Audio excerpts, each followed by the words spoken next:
Hey there mga my love spices! Thank you so much for always staying here with me in the channel, babe. So before we start your May 2024 reading, reminders muna us na hindi po ito for everybody. So just pick up only the messages na tingin mo ay para sa'yo.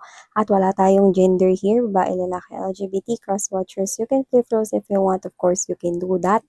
And at the end of the day, free kayo or malaya kayong gamitin ang inyong free will. So yeah, no, just take only what resonates here with you guys. Let's go ahead at alamin ang mga mensahe here para sa inyong May 2024.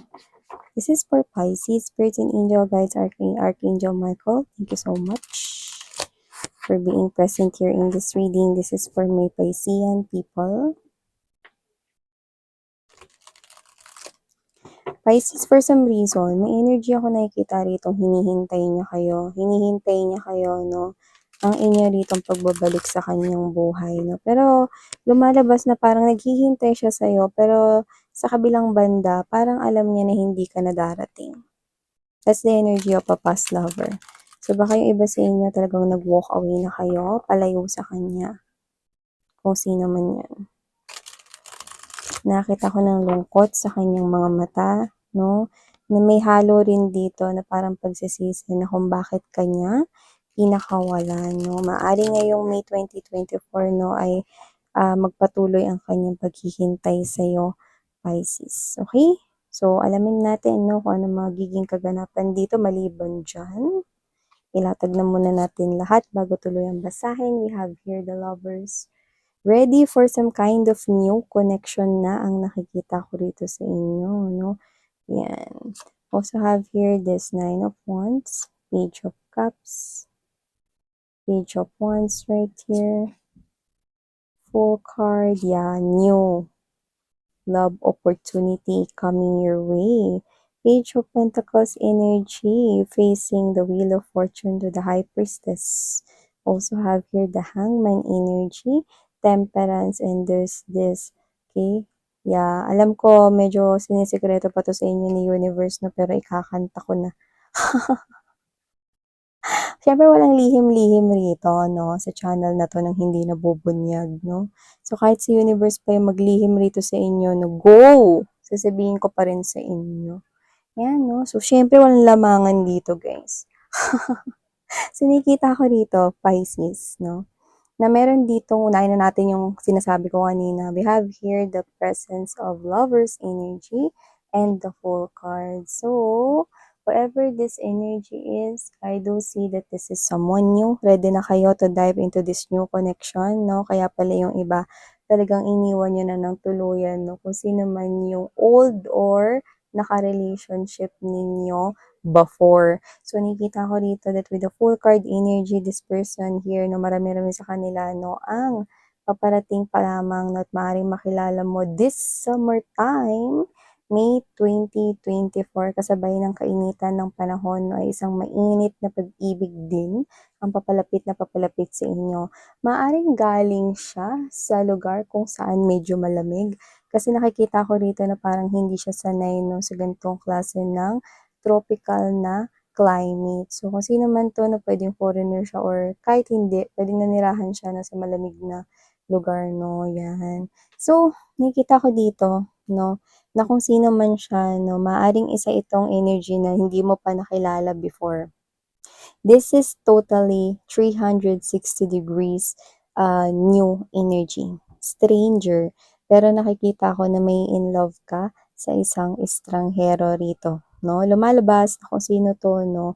Meron siya ritong bagong inaaral. So, pwedeng lumalabas, no, na kaya siya pupunta dyan sa kung nasan ka, no, is pwedeng malapit dyan yung pinag-aaralan niya. Baka negosyo, or baka nakikita niya yung spot na yan maganda sa negosyo or magandang patayuan ng business or whatever, no. Ay for some reason nakakita tayo ng building dito. So hindi ko alam kung anong klase ito, no. Pwedeng diyan siya papatayo ng sarili niyang kumpanya or diyan siya magninegosyo malapit diyan. Yan, no. So kung sino man 'to, no, parang looking siya for some kind of a place, no, kung saan parang meron siyang gagawin doon, no, na medyo matagal. Parang kunwari construction or puwedeng diyan niya ipapatayo malapit diyan 'no, ang kanya ritong business or building. Okay, do not know what that exactly is, but I do see na meron siya ritong gagawin near your area, 'yan.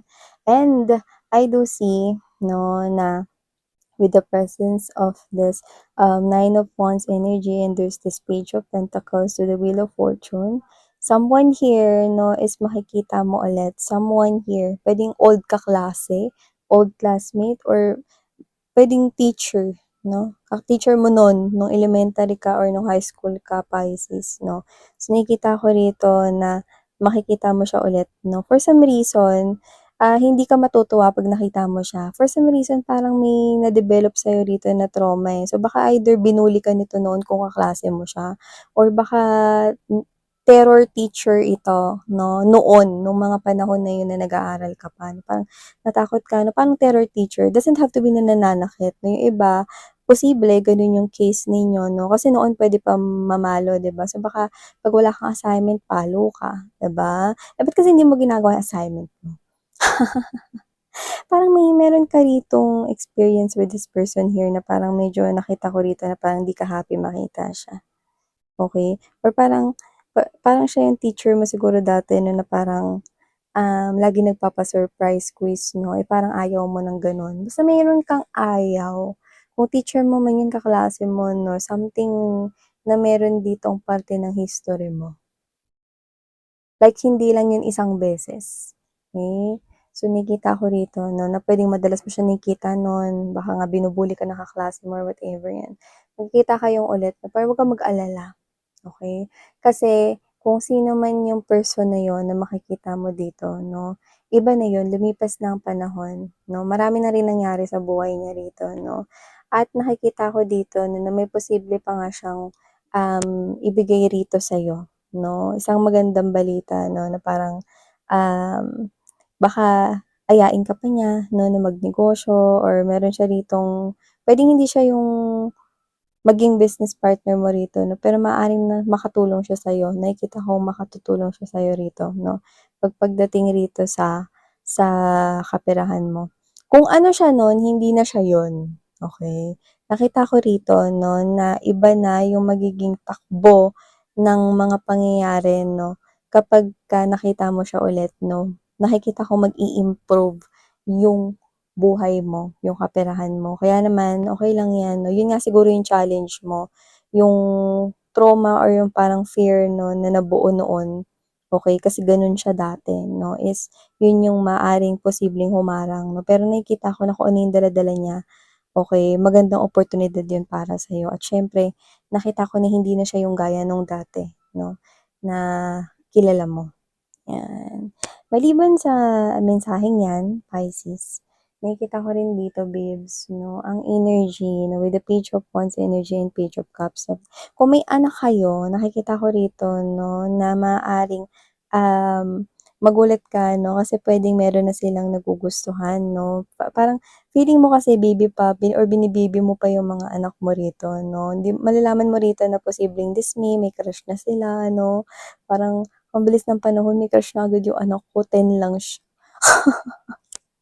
Yung mga gano'n 'no, parang medyo mag-aalala ka or whatever 'no, pero maiisip mo ang bilis ng panahon, baby ko pa 'to, eh, baby pa 'to para sa'kin, ayan 'no. Especially kung meron ka ditong anak 'no, 'yan nakikita ko meron siya ditong magiging crush 'no. Huwag kang mag-alala, summer fling lang 'yan. Kung sino 'yan na magiging crush niya 'no, nakikita ko naman na, binabantayan naman 'yan ng yaya niya. Or ng parents niya 'no, kaya okey lang 'yan 'no. Lahat naman dumaan sa crush, ikaw nagka-crush ka rin 'di ba? Nung maliit ka 'di ba, 'yan 'no. So yun yung para sa may mga anak 'no. Kung wala ka namang anak 'no, mensaheng nakukuha ko rito 'no, kung sino man yung person na makaka-meet mo or makikilala mo rito 'no, is puwedeng same age kayong dalawa. Okay, and you share the same energy.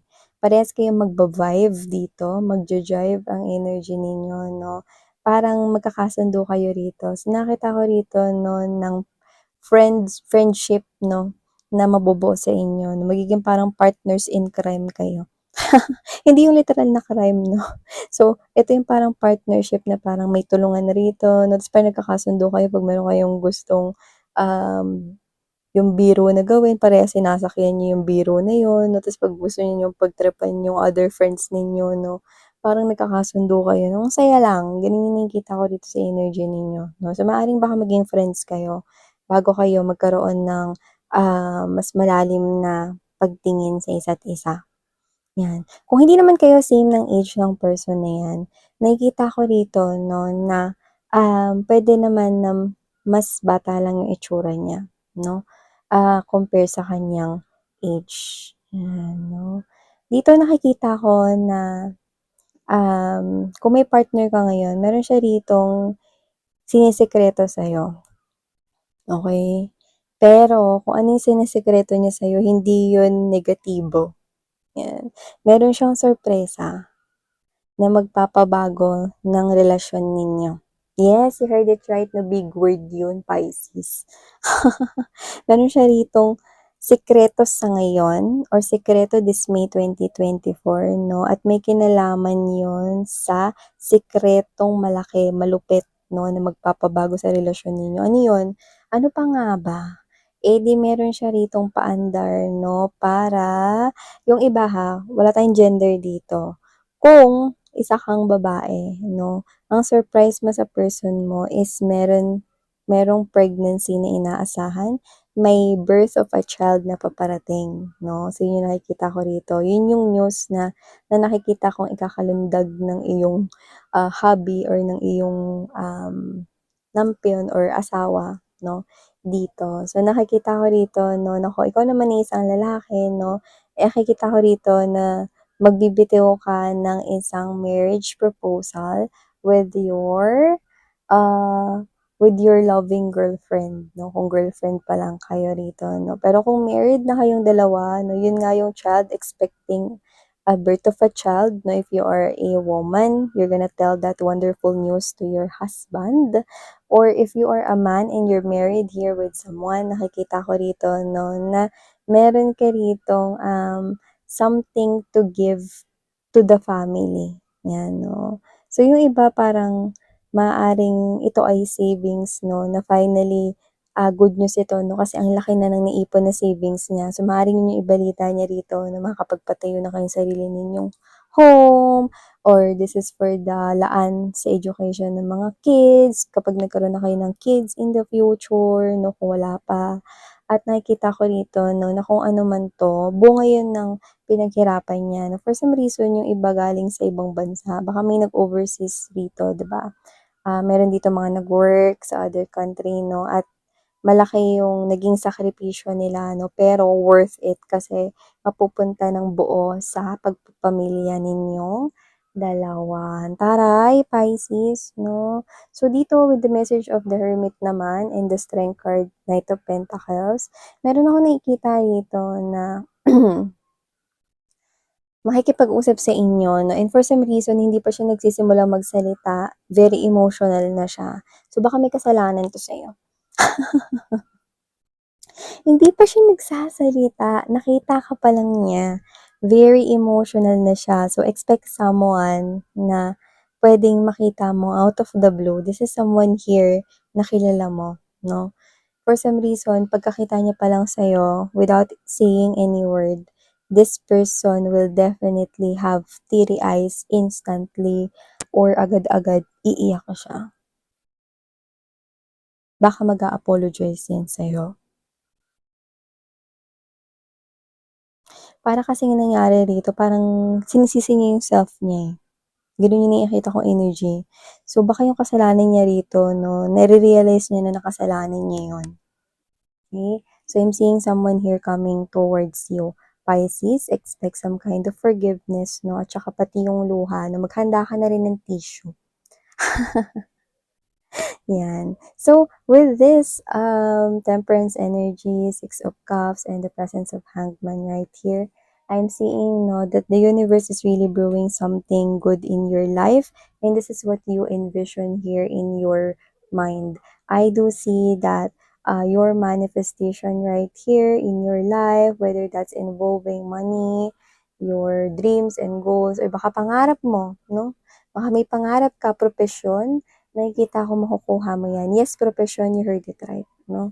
So whatever the case may be, I'm seeing you flying high and you are really making a change to your life. Expect beautiful things to happen in the upcoming days as we go to the month of May 2024. A lot of beautiful changes that will definitely give impact to the things that you want to happen or you wish to happen in your life, Pisces. I'm seeing someone as well here coming in, okay, with a lot of love offer here for you. That's the stranger that I mentioned earlier. And I do see that this person here is worth taking a chance, worth taking a risk, and you can definitely make that scuba diving into this wonderful relationship. So thank you so much, Pisces, for your time. At please do check out other channels down on the description box. Sarang Heyo, love and light, and